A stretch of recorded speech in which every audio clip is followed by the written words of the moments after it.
Vous faites bien de regarder DBS Télévision. Salut à tous et bienvenue dans les brefs de l'écho.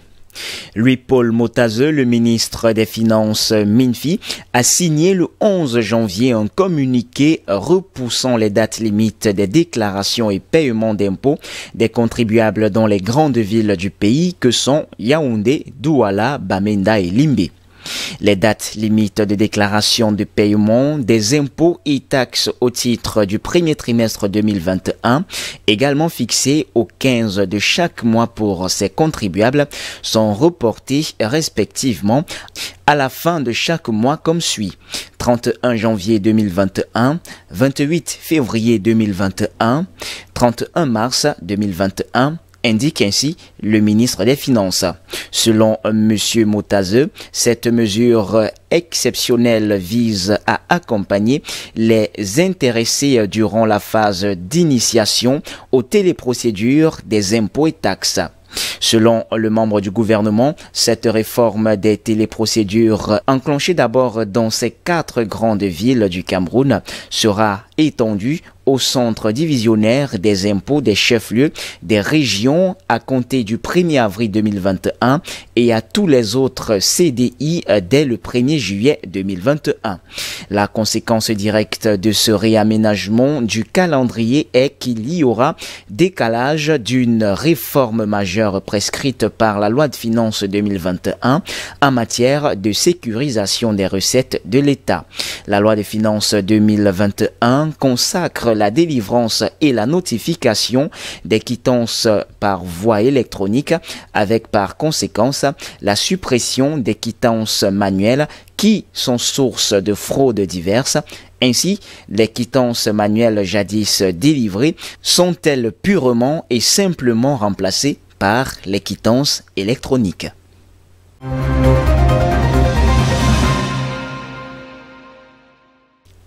Le Made in Cameroun en matière de produits cosmétiques a bénéficié d'une attention spéciale dans la circulaire afférente à l'exécution de la loi de finances 2021.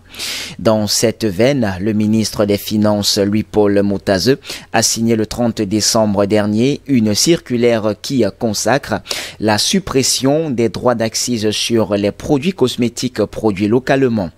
Comme explication, le MINFI indique que cette mesure vise à permettre à l'industrie locale de faire face à la concurrence des produits importés qui demeure un facteur de dégradation de notre balance commerciale. Jusqu'ici, les produits cosmétiques dans le pays, sans distinction d'avec ceux issus des importations, étaient soumis à un droit d'accise ad valorem auto fixe de 50%. Une situation qui a régulièrement fait l'objet de plaintes des industriels camerounais. Ces derniers y voyant une concurrence déloyale. Si bien que, courant janvier 2020, ils ont rencontré le ministre du Commerce, Luc Magloire Mbarga Tangana, pour mener un plaidoyer permettant de mettre sur pied un véritable accompagnement des producteurs en termes de sensibilisation et formation et de réduction des coûts d'importation des matières premières et outils de production. En réponse, Luc Magloire Mbarga Tangana leur avait promis que ces propositions de la filière seraient examinées par le gouvernement. Une promesse qui s'est matérialisée dans la loi de finances 2021. Avec cette suppression des droits d'accise sur les produits cosmétiques locaux, les acteurs de la filière pourraient être un peu plus compétitifs. À ce jour, les industriels camerounais ne contrôlent que 25% du marché. Le reste de la demande est comblé par les importations. Selon les chiffres officiels, entre 2015 et 2017, le pays a dépensé 114 milliards de francs CFA pour importer les parfums et les produits de beauté.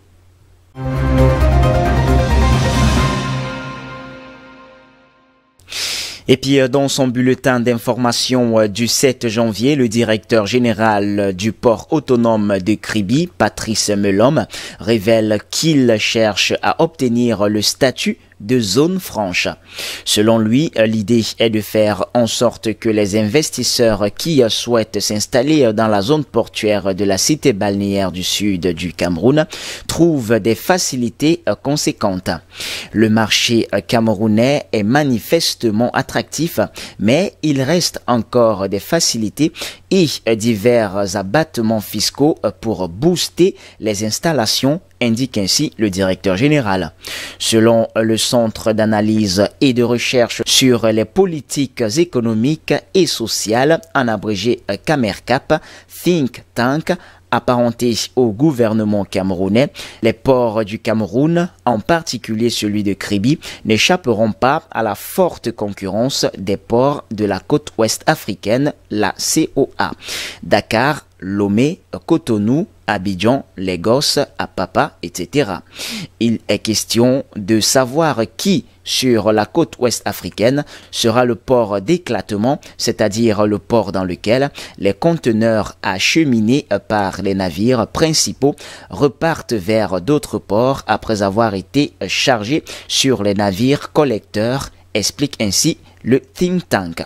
Pour le COMERCAP, le port de Kribi s'illustre au milieu des autres ports en raison de son linéaire de quai largement supérieur, car grâce à son tirant d'eau de 16,1 mètres, au-delà de la norme des 14,5 mètres, le port de Kribi offre la possibilité aux plus grands navires d'accoster relativement à plusieurs ports de la sous-région.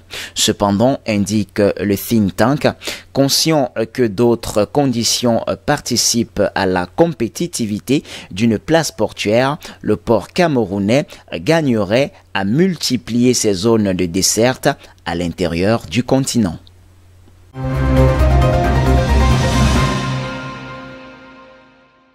Puisqu'on parle de ports surfant sur la même vague, mais cette fois-ci hors de nos frontières, le service américain des douanes a annoncé qu'il a commencé à prélever à partir de ce mardi des taxes supplémentaires sur les produits européens, parmi lesquels des pièces détachées pour avions et des vins français et allemands.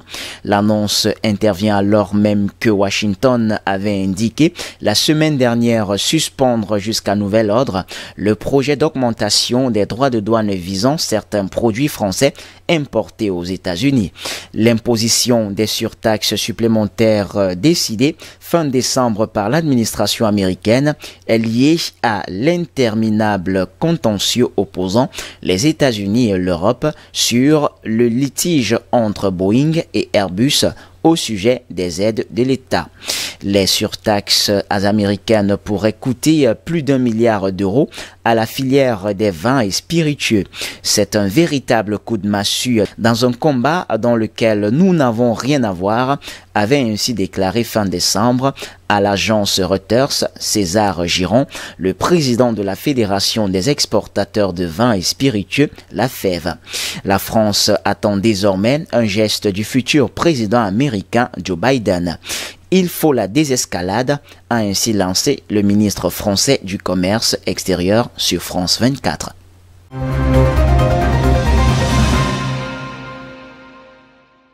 Et puis faisons les points sur les marchés. Le Stoxx 600 quasiment à l'équilibre. Le CAC 40 à Paris gagne 0,24%. Carrefour convoité par le Canadien Couche-Tard. Le titre grimpe. Les chiffres des prix à la consommation US attendus à 13h30 GMT. Les principales bourses européennes évoluent peu ce mercredi dans la matinée. Les inquiétudes sur la situation sanitaire et le climat politique aux États-Unis incitant les investisseurs à rester sur leur garde. Le CAC 40 gagne 0,24% à 5664,71 points vers 9h12 GMT. La progression de Carrefour approchée par un groupe canadien en vue d'une éventuelle acquisition aidant l'indice parisien à rester dans le vert. À Francfort, le DAX prend 0,03%. À Londres, le FTSE s'octroie 0,08%. L'indice Eurostoxx 50 de la zone euro est en hausse de 0,08%. Le FTSE Eurofirst 300 de 0,02% et le Stoxx 600 de 0,12%. La tendance de fond reste soutenue par les espoirs d'un soutien budgétaire et monétaire important aux États-Unis, mais la situation sanitaire et économique actuelle reste préoccupante. La Chine a recensé 115 cas supplémentaires de Covid-19 au cours des 24 dernières heures, contre 55 un jour plus tôt, ce qui constitue un record quotidien depuis plus de 5 mois. L'Allemagne, qui pourrait décider dans la journée de renforcer les contrôles aux frontières, ne pourra pas lever dès le début du mois de février toutes les restrictions mises en place, a fait savoir ainsi le ministre de la Santé. Parallèlement, aux États-Unis, les démocrates de la Chambre américaine des représentants se rapprochent du lancement d'une historique procédure de destitution contre Donald Trump à 7 jours de la fin du mandat du président. Du côté de la microéconomie, les banques américaines JP Morgan, Citigroup et Wells Fargo lanceront vendredi le bal des publications de résultats pour le 4e trimestre. Les investisseurs suivront surtout les anticipations des sociétés pour 2021 pour confronter ou non les niveaux de valorisation. Eh bien, c'est tout pour les brefs de l'écho de ce jour. Mesdames, mademoiselles et messieurs, merci de nous avoir suivis. Les informations se poursuivent sur notre antenne d'IBS Télévision. Comme toujours, restez donc des nôtres, c'est tout à fait naturel.